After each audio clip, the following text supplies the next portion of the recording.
Welcome to the writer reads The Strays of Lunar One, Book 2, The Unwanted, Chapter 2, Entrapped.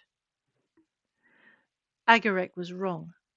None of the recruiting centres would take them. They took one look at Oliver and Lewis as they entered and ushered them straight to a private room. We're sorry, Messrs. The recruiting officer looked at the identification Oliver and Lewis had handed over.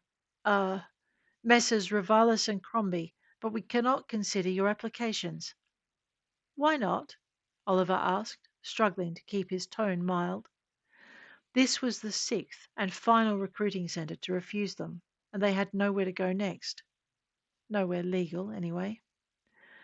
Because your faces scan as someone else, the officer told them, and those someone else's are too hot a commodity for us to keep secure. We have neither the facilities nor the personnel that would guarantee those individuals' safety, and your own safety would be compromised as a result. You would have 2, maybe 3 hours of freedom at best. I'm sorry, your skills would have been invaluable. Invaluable, Oliver noted, but not within the price range the company is willing to pay. If you would come with me, the recruiting officer continued, I will show you a secure exit. Oliver glanced at Lewis and frowned. Lewis made a helpless gesture with his hands. He supposed they shouldn't have expected much better.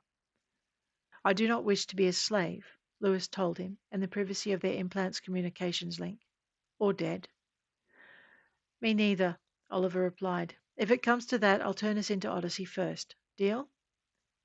Deal, Lewis replied, his eyes flicking to the man who was escorting them out. Oliver dropped his chin. They weren't out of the woods yet, and one of them should be keeping an eye on what the guy was doing in his implant. It was a good thing neither of them were either too trusting or stunned by what happened to forget being cautious. It had paid off with the second agency they'd visited. Lewis had caught them on the verge of sending an email to Ravelin and diverted the message into the ether. It looked like it had been sent. Instead, it had taken a circuitous route through the company's servers to oblivion, and Ravelin would remain none the wiser. We're clear, he's on the level, Lewis informed him. All he wants is to get us out of sight and mind before one of his co-workers has the bright idea of making some extra cash on the side. There you go, the recruiting officer said after he'd opened the door and taken a look both ways outside. It's clear, and I've diverted the cameras for the next 5 minutes. I don't know where you're going to go, but I wish you luck.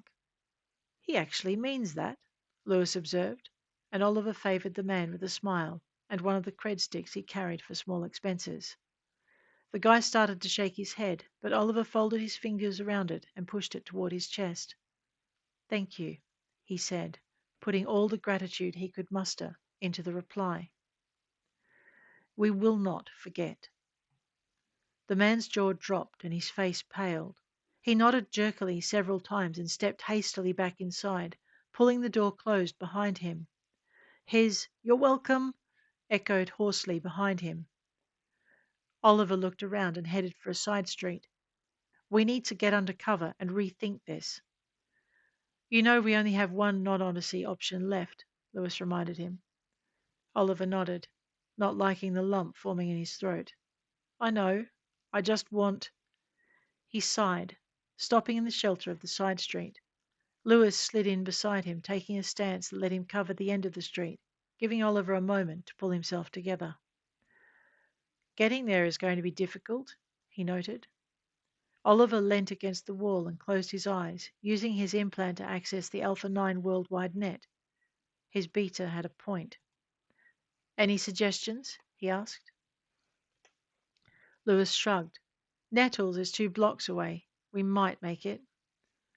2 blocks and only a might, Oliver thought. Lewis picked the thought right out of the implant. Whatever Florey had done to link them was still holding strong. Yep, he agreed gloomily. The report's almost done and Odyssey's pushing it. It took us 8 hours to go through the recruiting sector. Mostly because we had to try and avoid the cameras, Oliver reminded him. And the agents, Lewis responded. Don't forget the agents. As if he could. There'd been 6 of them, all hyper alert. Fortunately, they'd all been looking for wolves. And pairs. Oliver and Lewis had split up, staying within sight but moving independently on opposite sides of the street. A quick trip into two different hairstylists had seen them emerge with new haircuts and colours. It hadn't been a lot, but it had been enough to keep them under the radar. The skin dye now secreted in Oliver's pack would go further, but it would take longer to apply. Oliver pushed aside a feeling of foreboding. The pack had given them no time to prepare, just exiled and rejected them. That spoke of more urgency than he wanted to acknowledge. He pushed off the wall. You got a route? Lewis nodded. Sure, but you're not going to like it. Oliver glanced up and then around. Sure enough. A fire escape? You're serious? Lewis gave him a quick smile and jogged to the base of a set of narrow metal stairs. Pulling them down, he started climbing. Oliver shook his head and followed. He had no idea what his friend had in mind, but he was pretty sure Lewis could be believed when he said he wasn't going to like it. Sure enough, the man didn't stop when he reached the top of the fire escape. Final floor, drones, birds, and low-flying shuttles, Lewis quipped, doing it. Oh, hang on. Final floor, drones, birds, and low-flying shuttles, Lewis quipped, doing his best to imitate the AI in a department store elevator. Oliver chuckled, reaching up to heave himself onto the apartment roof. You forgot screaming children, he said a few moments later as they belted between the raised beds of a rooftop garden, trying to keep their heads too low for any of the adults to get a good shot of them with their handhelds. Who'd have thought there'd be an office party up here? Lewis replied, hitting the opposite edge and leaping up onto the low wall at the edge. Or a daycare centre. Lewis didn't stop. His foot hit the top of the wall and he launched himself into space, aiming for the rooftop on the other side of the. Whoops. Lewis didn't stop. His foot hit the top of the wall and he launched himself into space, aiming for the rooftop on the other side of the narrow alley dividing the two buildings. Oliver didn't hesitate either, although the way his stomach lurched at the sight of the drop below almost put him off his stride. He landed on the other side, springing from the top of the wall surrounding the next building's top and landing in the flat area beyond. This one had a shuttle pad, complete with shuttle, and 6 alert and hostile guards. Nettles? Oliver asked as a dapper gentleman in a white suit jacket stepped out of the small craft's hatch. He was jerked back inside as 4 of the guards closed ranks and jogged to block Oliver and Lewis's path, raising their blasters as they came. Oliver skidded to a halt and glanced over at his friend. Was this part of the plan? Lewis shook his head. Rooftop was supposed to be empty. Oliver looked at the guards who'd stopped and now formed a line in front of them. Uh-huh. He glanced over at the door and then back at Lewis. So, is it? Is it what? Lewis had started to raise his hands and Oliver was tempted to follow his example. Nettles. Not quite. We had one more jump to go. Had? Lewis gestured toward the guards. Somehow I don't think they're going to let us go running past the shuttle so we can jump the gap on the other side. At this, one of the guards stepped forward. You're just passing through. Lewis nodded. We've got to get to Nettles. Surprise etched one of the guard's features. He was a solid man, but not big, more compact, with silver in his hair and bright dark eyes. Not someone to be underestimated, Oliver thought. You couldn't just use the sidewalk? The man asked. Lewis shook his head. Long story. He gestured toward the other side of the building, his movement causing the guards to tense and shift their aim. Do you mind if we... The guard leader opened his mouth as if to reply and then closed it abruptly, his eyes taking on the slightly unfocused look of someone working in their implant. Oliver and Lewis waited, watching as he had a conversation they couldn't hear. When he was done, he looked back at them and motioned toward the edge of the roof. Boss says, go ahead. He frowned. And thanks you for showing him a vulnerability in his security. You're welcome, Oliver replied and looked at Lewis. You were going to have us jump across 2 really long drops? Was, is, am, Lewis replied and picked a place on the far side of the building. You ready for this?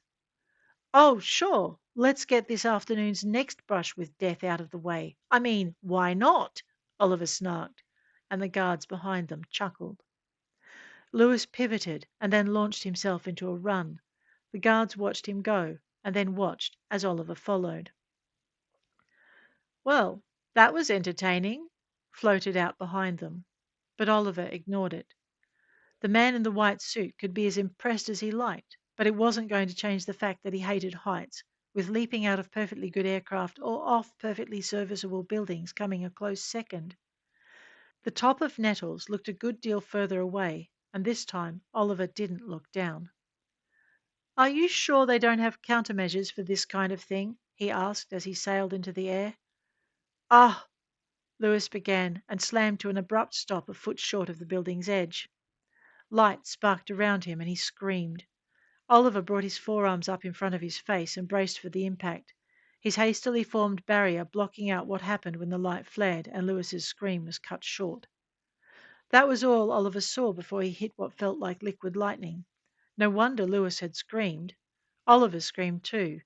Light created a tracery of lines over his skin, burning where it touched, and then it flared painfully bright, and he momentarily ceased to be. Awareness returned in a rush of sensation, and he was aware of his scream continuing, only to echo back off the 4 solid walls that surrounded him as he dropped to an equally solid floor. He bent his knees at the impact and then dropped into a crouch, waiting for his vision to clear. "Lewis?" he called. "Lou?" There was no response, and he blinked, looking carefully around. "What kind of shit did you land me in this time, bro?" Still no reply, and he pushed carefully to his feet. "Last time I asked you to get me someplace safe." This time his words brought a response. "I wouldn't say you hadn't reached somewhere safe, Mr. Landstrom." Oliver hung his head and laid his hand over his eyes. "Nettles?" "The very same. You did intend to speak with us, I take it. That wasn't a very amateur attempt to enter without being noticed?" "We were just hoping to reach you without being picked up by Odyssey," Oliver admitted, and the voice chuckled. "So Mr. Havisham has said," the voice confirmed, and then took on a wheedling tone. "You weren't contemplating turning yourselves in, were you?" Oliver tensed, dropping his hand away from his eyes and taking a proper look around the cell. "No." The voice sighed. "A shame, but since you're here, why don't you tell me what you had in mind?" "We need to get off world," Oliver informed it, coming right to the point. "And go where?" the voice asked. "We've checked your funds, and you don't appear to have any." Oliver sighed, and there was a moment of silence before the voice continued. "Now, why don't you tell me what you really had in mind?" Oliver sighed and wondered what Lewis had told them. As if reading his mind, the voice replied, "Your colleague has been surprisingly unforthcoming on the matter, given the means of your arrival was all his idea." "We have funds," Oliver told it. "Under what names?" "Hieronymus Revalis and Augustino Crombie," Oliver admitted, and laughter answered. My, what did you do to annoy your pack so much?" Genuine amusement filtered through that response, and Oliver closed his eyes. At least someone was entertained. "There's nothing wrong with the names," Oliver protested, but there was no heat in his words. Silence answered him, and he waited. "These would be recent accounts?" the voice asked, and Oliver dipped his chin. "Let me see," the voice continued, and this time the line stayed open, and Oliver heard muttering. "Standard exile procedure, base startup, 5 months service." Oliver wondered where Nettles was getting its information, and if the pack knew just how much the company had on them. If it could read his mind, the voice gave no indication, and it was all business when it came back online. "What you've got in credit wouldn't be enough to clear you from Wolf's base." So they did know the terms of exile. Oliver frowned, and the voice chuckled. "You're not the first exiles in existence," it told him. "We've had time to gain an understanding." And and even if you did have enough credits to clear you from Wolf's base, we wouldn't accept it," the voice told him. Oliver's spirits plummeted, and he took the 2 steps back he needed in order to be able to lean against the wall. He swallowed against the apprehension drying his throat and found enough of his voice to ask, "So what would you accept?" He was hoping there was something, but he didn't believe either he or Lewis were going to be that lucky.